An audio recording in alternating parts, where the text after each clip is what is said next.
नमस्कार साथियों, आज हम आपसे बात करेंगे पंचशील सिद्धांत के बारे में। पंचशील सिद्धांतों की आज के परिप्रेक्ष्य में बहुत आवश्यकता है अगर हम इसका सम्मान करें और पालन करें, क्योंकि आज दुनिया में संघर्ष जारी है। रूस यूक्रेन का युद्ध चल ही रहा था कि अजरबैजान और आर्मेनिया का युद्ध शुरू हो गया। वर्तमान में इजराइल और हमास का संघर्ष दुनिया को दो खेमों में बांटता नजर आ रहा है। धर्म के नाम पर लोग इकट्ठा हो रहे हैं, जाति के नाम पर लोग जुड़ रहे हैं, यानी मानवता क्षीण हो रही है और युद्ध की विभीषिका लगातार आगे बढ़ रही है। आइए हम बात करते हैं कि पंचशील है क्या। पंचशील का सिद्धांत भारत की विदेश नीति की आधारशिला है। पंचशील शब्द का प्रयोग सर्वप्रथम बौद्ध धर्म में किया गया और बौद्ध धर्म में 5 व्रतों का पालन करना होता था, जिन्हें पंचशील कहा जाता था। राजनीतिक रूप से 29 अप्रैल 1954 को चीन के प्रधानमंत्री चाओ एन-लाई तथा भारत प्रधानमंत्री पंडित जवाहरलाल नेहरू के बीच में तिब्बत के मुद्दे पर एक समझौता किया गया और जिसे पंचशील नाम दिया गया। इन 5 बातों का अगर देश अनुसरण करें तो शांति का माहौल हो सकता है।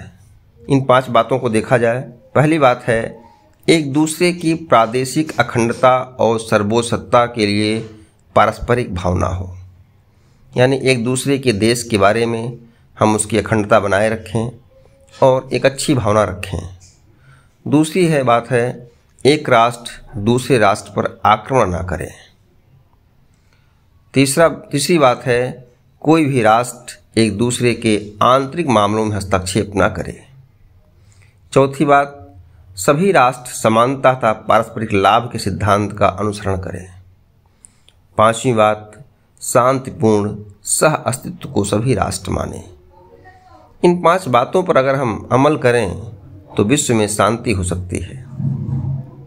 आगे देखते हैं कि इन 5 सिद्धांतों को भारत और चीन ने ही नहीं स्वीकार किया, बल्कि विश्व के अनेक देशों में इन्हें मान्यता प्रदान की।